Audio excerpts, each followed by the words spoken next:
Hi all, Calvin here. Today I'd like to talk about how I passed the PMP exam at my first attempt and hoping my experience will help you.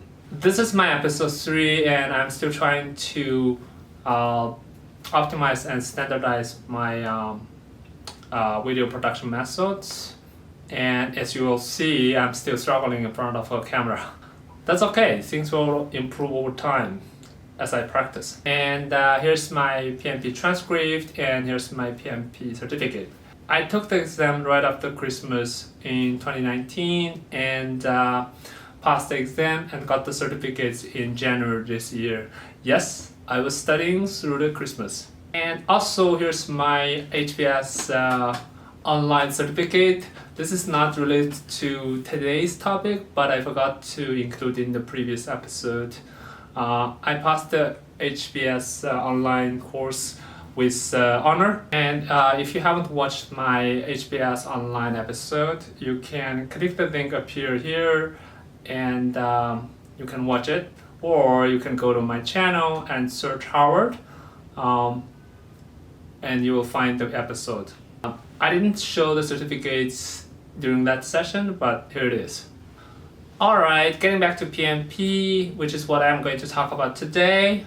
So because of this horrifying coronavirus time, a lot of people have been laid off and a lot more are still in danger of losing their job. So many people are looking for ways to keep their job or finding a new job by proving to their employer that they're the one that worth keeping. If you're those people, then PMP might be for you. This exam probably can help you. If you are holding a PMP certificates and you have experience of managing projects, then you have a better chance of getting an interview and eventually getting a job. I did receive some job interview because of the PMP that I hold. Of course, I have a great job at a leading bank in Canada. In a later episode, I'll talk about how I get a job in a bank, despite the fact that I have a degree in biology. The benefits of holding a PMP is not only about getting noticed among hundreds and thousands of applicants, but also will be able to leverage and receive more salary.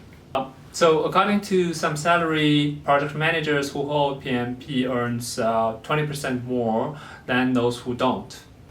That's a lot of money. If you are, let's say, able to receive 70K without PMP as a project manager, then you should be able to receive 84K with PMP. That's 14K more.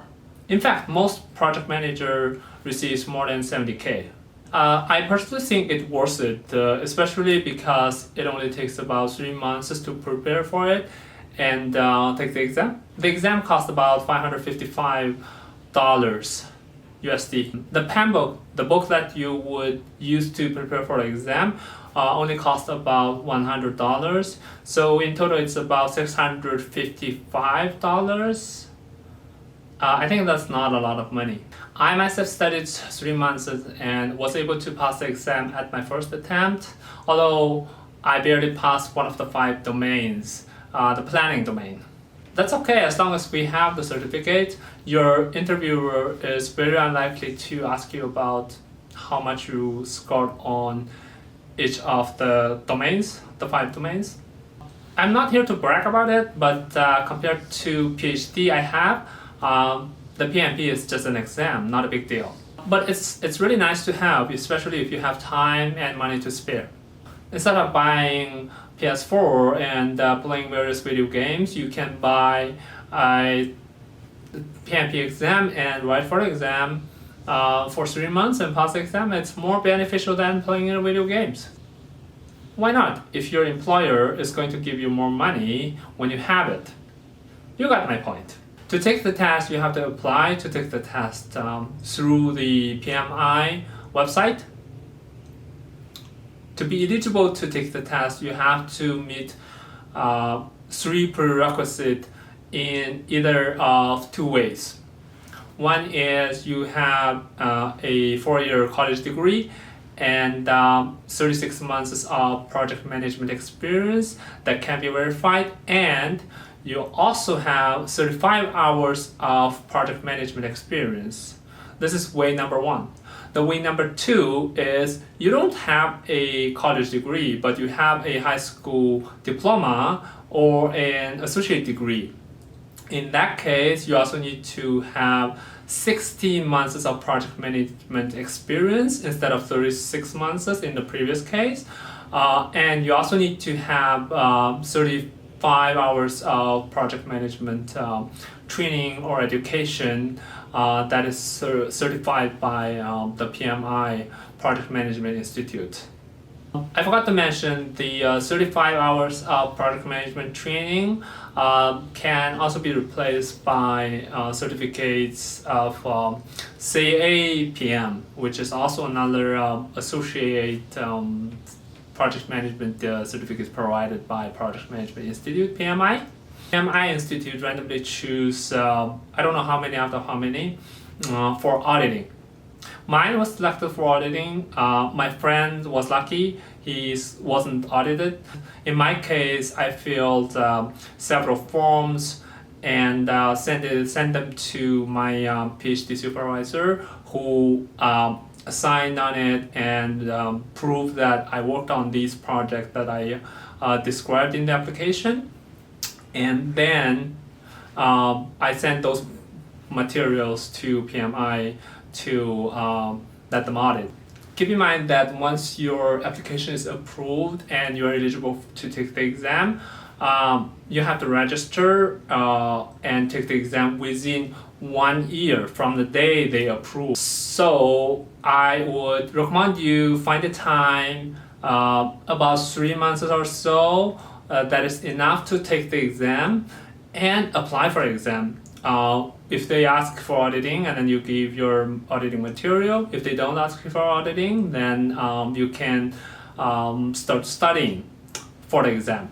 If you don't pass at your first attempt, you still have another more than 8 months or so to prepare and attempt, I think 2 more times. So in 1 year, you can attempt 3 times, I think. The PMP requires about 15 to 13 hours per week, depending on how familiar you are with the content. So you are able to prepare for the exam even when you are working full-time. So if you are working full-time, I would suggest that the PMP is the only thing you do part-time. Unless you're a super hard-working person who does 10 things at a time. Alright, here's the book that I used to prepare for the exam, and it is the 6th edition of PEN book, Project Management Body of Knowledge. You'll learn a lot if the content is new to you. The book is about 800 pages and you just need to go through 600 of them. The rest 200 pages are about some contribution lists and other reference materials, which won't be on the exam, or if they do, they rarely appears on the exam. By going through these 600 pages twice or 3 times, you should be able to comprehend the 95% of the exam content. And for the other 5%, you review just before the exam and you should be good to go. 600 pages sounds a lot to those people who probably don't read books. It's not a lot. You would be able to go through it twice or 3 times within 3 months, even if you are working full-time. That's how I did it. So keep in mind that don't just try to finish the book without understanding the concepts, because that's not going to get you past the exam at your first attempt. You have to understand those content and concepts before taking exams. That way you'll be almost guaranteed to pass the exam. This is how I did it. I read it every day, a little bit every day, about 2 to 3 hours, and was able to pass the exam at my first attempt. So don't try to crash the exam within 3 days just before the exam, because that's very dangerous even if you are a very quick learner and very smart. PMP is really not about memorization. It's truly about understanding the concept and applying the standard project management work in various cases. The certificate has an expiry day that is 3 years from the day you took the exam. And if you want to continue to hold the certificate, then you need to take project management training every year for a few hours. You'll also need to pay for project management membership fee every year. So these trainings that you'll need to take every year to keep your PMP certificate has to be taught by a firm that is certified by PMI. My current firm is certified by PMI, and they provide project management training. So we project manager at the firm would be able to attend the courses for free and I'll keep my PMP certificate. So there are 5 domains in the PAM book as well as on the PMP exam.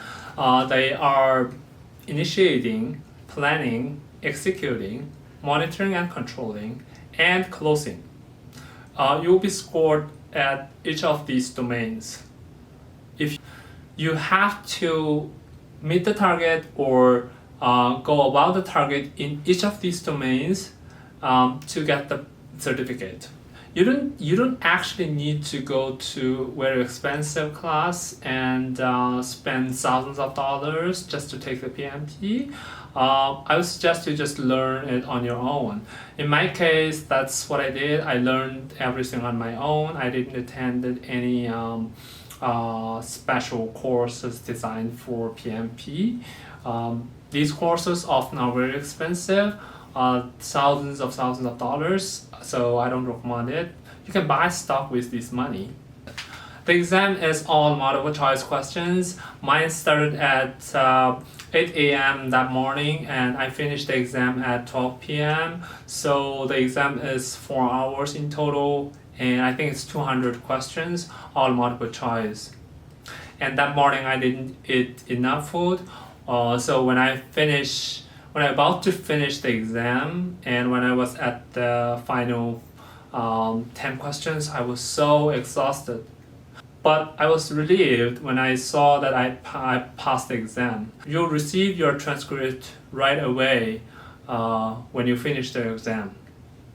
So overall, my personal impression is that the PMP exam is neither hard nor easy. I'm the one who are not smart enough to become a billionaire at my 20s, but who are smart enough to get my PhD at 27 within 4.5 years. Yeah, I'm bragging about it. I'll talk about how I got my PhD within such a short time in the future episodes, even without my master degree. Even without a master degree. So if you want to know about it, subscribe to my channel so that you won't miss my episodes. I'll talk about it.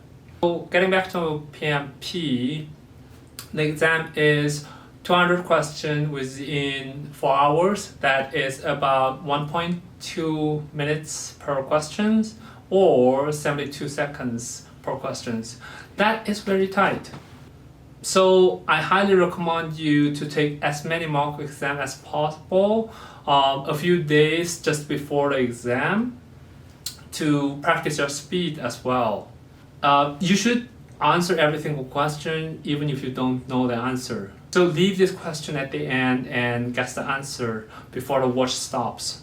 There's no break during the exam. You're allowed to go to washroom or go out to get some water, but the watch is not going to stop. No food or drink, including water, is allowed in the test room. So knowing that, what I did was I drank a very small amount of water and went to washroom just before the exam. So by the end of the exam, I was so dehydrated, I was so exhausted and hungry and thirsty.